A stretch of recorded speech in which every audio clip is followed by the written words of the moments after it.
Nagkikis kami kahapon eh. Sabi niya sa chick lang, sige na, malayo pa kami. Uwi pa kami na Kasi maraming nagmamahal kay Katie.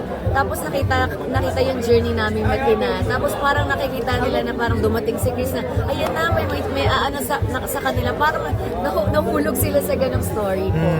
Na parang sa sobrang pagmamahal nila kay Katie, gusto nilang mabuo si Katie. Family namin. Kasi siya yung nagsasabi, may nakikita kasi siya sa AI na nakakiss si Chris dito. Nagkikis kami kahapon eh. Sabi niya sa chick lang, sige na, malayo pa kami. Uwi pa kami na Iloilo. Uwi pa kami. Nagkiss dito.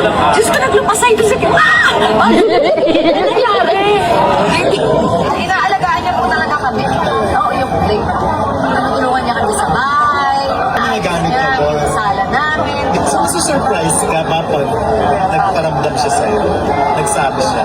Parang hindi na kasi nakikita ko naman kinikilig pala siya eh. Kinikilig ka pala eh. The audacity! Hindi namin alam kung ano ba kami. Umiiyak sila, thankful sila. May mga testimony na gumagaling. Gumagaling sila. Thank you sila. So umiiyak sila na parang sa psoriasis. Ginagawa sila. Ano po ginawa natin sa kanila? Grabe kang healing power ng Natutuwa yung mga tao kasi parang si Katie yung nag-cupid. May mga ganun siya, kiss mama's hand. Siya yung nag-aano sa amin nag-uutos. You love me? Kiss mo talaga si mama. Pag hindi, gagawin niya. Sa sumusunod din siya. Sumusunod kami na, naka-up kami. Sabihin na.